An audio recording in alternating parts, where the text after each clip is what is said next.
Take my hand, I'll lead you into death, by Whispering in the Shadows, on AO3. Episode 8, Chapter 5. Shouta was a mess. He was tired, and hungry, and frustrated, and so ready to go to bed and completely forget about the day. He knew that wasn't an option, though. It had taken them hours to get the civilians out of the school, all through one exit, checking credentials and tickets, searching for anything suspicious, but came up with nothing. After that, it took another couple hours to contact the heroes that weren't already in the building or nearby, or contact the police force and detectives who were all working to take down the Grim Reaper. They were now nearly 2 hours into this meeting, trying to figure out a way to capture Raptor, without putting his students at risk. They had made a list of more heroes to add to the case, deciding that they needed to bring in as many reinforcements as possible. Fear had struck on them deeply. Never before had Reaper given a warning. Never had he called out to one of his victims before their time. Everything they knew about the assassin had just gone more complicated. Shouta glanced at the target of his new development. Bakugou sat staring blankly as everything was discussed around him. Hitoshi and Todoroki on either side of him. The rest of his classmates against the wall behind. Shouta had insisted their presence, knowing he'll have to explain everything later anyways. Besides, he was pretty sure that they would have broken the doors down if they weren't allowed in to support their classmate. Himself and Vlad barely got Class 2B back into their dorms in one piece. His class would have torn their limb from limb if he tried. Despite the rougher exterior, Shouta knew Bakugou would appreciate it. Once he started talking in his surroundings again, he had barely said anything since coming out of the fog, only answering questions briefly when asked directly. Shouta was so desperately wanting to know what was going on in that kid's head. I still don't get the name on the card. I mean, why write such a childish nickname as a warning? Kind of loses its intention, doesn't it? Midnight said. Shouta noticed Bakugou startle slightly, glancing up, seemingly taking in the conversation for the first time. I don't know. Hizashi mumbled from next to Shouta. I mean, I feel like it's more of a taunt, like they're playing a game. Shouta watched as Bakugou's eyes flickered towards his husband. Instead, they connected with Shouta's. The blonde dropped his gaze back to the table, shrinking in on himself. Shouta narrowed his own eyes. He'll be dealing with whatever that was later.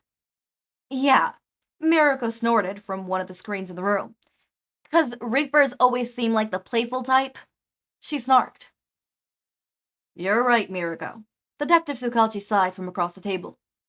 They've never been the playful type, not unless you count their cards as some sort of game, but they also never given a warning before. He cleared his throat. I think President Mike is right. They're trying to psych us out, lure us, make us panic. That gives us insight as well. We know Reaper has never played games. They've killed, left the body, and disappeared. They've always been straightforward with their actions, so perhaps this would provide that they do not work alone, that there is another name behind the mask, one who sets the targets. If they were to simply work alone, they would have just, killed the boy. Everyone was looking at Bakugou now, who continued to glare at the table, refusing to look up. His classmates watched in concern, some squinting in their seats at the idea of their friend being targeted by such a ruthless killer. Shouta groaned inwardly, knowing their paranoia was already setting in his class, and it was about to grow tenfold. Yes, Endeavor's booming voice filled the space. They would have killed the boy, except they didn't, which is something I've been wanting to know for a while now. Shouta glared at the number one hero, knowing a number of others were startled along him. He was big, fiery buffoon, seriously trying to accuse his students of something? Before anyone could yell at the big asshole, Tsukachi spoke up. Exactly, which is another reason to believe they aren't a singular person. One let Bakugou go, the other is promising us that it won't happen again. He said, effectively shutting down any theories against the student. His voice was calm, rational, as it usually is. But there was an underlying coldness there as he stared down the flame hero. He then looked at the other room, acknowledging everyone. I think we've been sent a warning. All conversation was abruptly cut off as the meeting room door was slammed open. Bakugou Mitsuki set her fiery gaze around the room, only relaxing as it settled on her son. She marched in, glaring at anyone who told her she wasn't authorized, straight to her son. Her husband and a green-haired woman followed behind. She was cooing at her son, checking him for injuries, as he grumbled, waving her hands away. Hitoshi and Todoroki both stood, allowing the two women to sit, as another chair was pulled for Bakugou's father. Technically, both his parents were permitted in the room, Shouta and the detective having decided to let them in on the case. He didn't know who the green-haired woman was, but though it was best not to ask, for fear of his own murder. Bakugou Mitsuki was one terrifying woman which he wanted to be. There was a minute, as the Bakugous were briefed, where Shouta watched his student and the green-haired woman. She had a kind face, and was completely doting over him, her soft voice only carrying to Katsuki's ear as she stroked his hair. Shouta expected explosions, or annoying grumbles at the very least. But there was nothing. Bakugou simply allowed that woman to care for him, as his assistance was dismissed around them. Shouta had never seen the boy look so gentle, but there was also something else in that expression that the hero couldn't quite place. Something sad. He was brought back to the conversation, as Mrs. Bakugou's voice rang. "So, stage a capture," she said, like it was the most obvious thing in the world. Everyone else in the room stared at the woman in shock. Everyone except her husband, her son, and the other woman, and his students. "Ma'am, I don't think you understand how dangerous that would be for your son." The detective stuttered out, but stopped as she held up a hand. "I have full trust in my son's abilities to take care of himself. He survived the Reaper before." "Yes, but we are almost certain it won't happen again. Reaper has never acted this way. Their actions are unpredictable, more unpredictable than ever. We'll be sending your son to the sharks." Someone Shouta was not sure who added in, though his attention was on determinating on the fact of the woman sitting next to him, and it wasn't the blonde. "Are our heroes really so pathetic they can't catch one killer?" The green-haired woman spoke, quiet yet forceful. Bakugou's head whipped to her in shocked. "Auntie!" escaped from his mouth. "Hush, Katsu." Shouta nearly laughed at how quickly the boy shut his mouth. "I'm just saying that, as a civilian who entrusts in our heroes to keep us safe, it is quite disappointing and alarming to see how their abilities are so lacking. Katsuki is a strong boy. He can handle himself. You lot have been given a perfect opportunity to capture the Reaper, along with permission from his family to use him as bait. Something I'm sure those who know Katsuki understand he would be willing to do anyways. So what exactly are you waiting for?" The room was dead silent after the woman finished. Shock was evident on many faces, but Shouta was impressed. He looked to Tsukalchi as the man cleared his throat. Young Bakugou, how do you feel?" he asked, shifting in his seat nervously.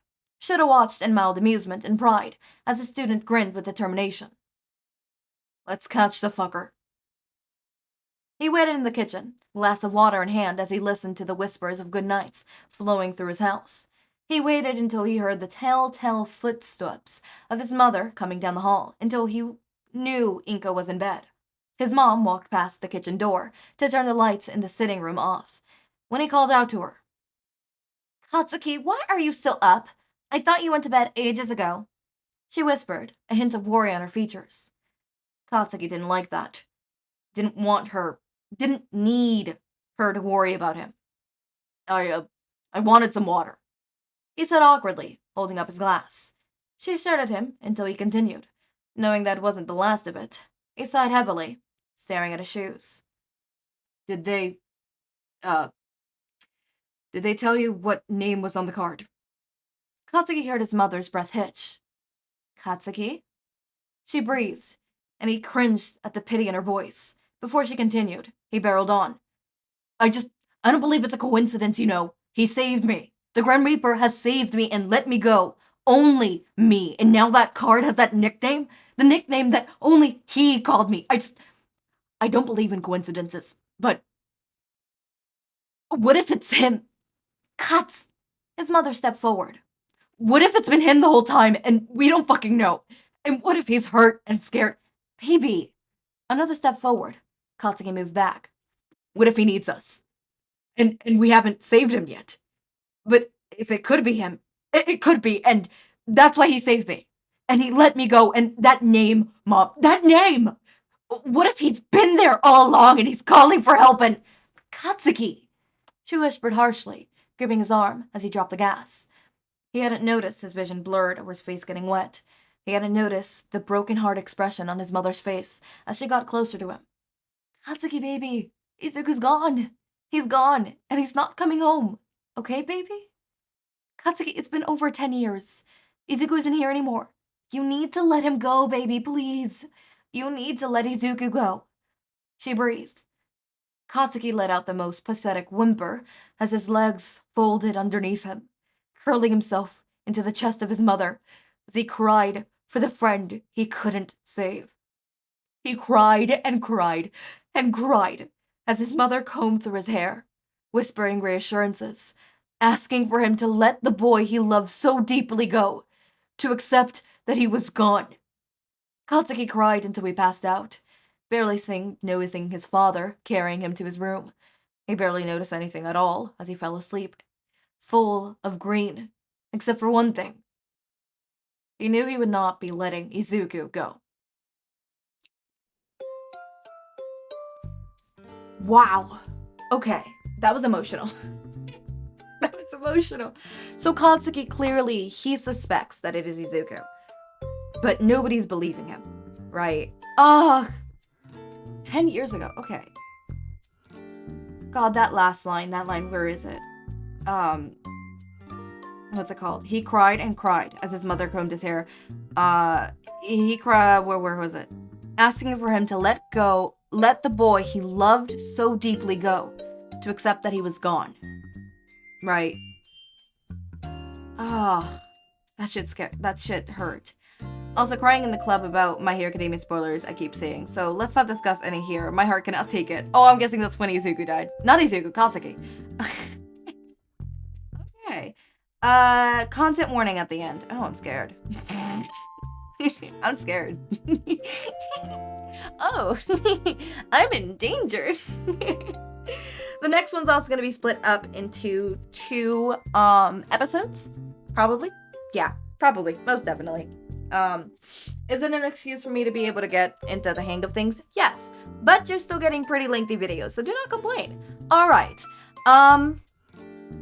Maybe if they do set that trap, I don't know how this could go. I actually have no words other than the fact that reading that chapter hurt my heart.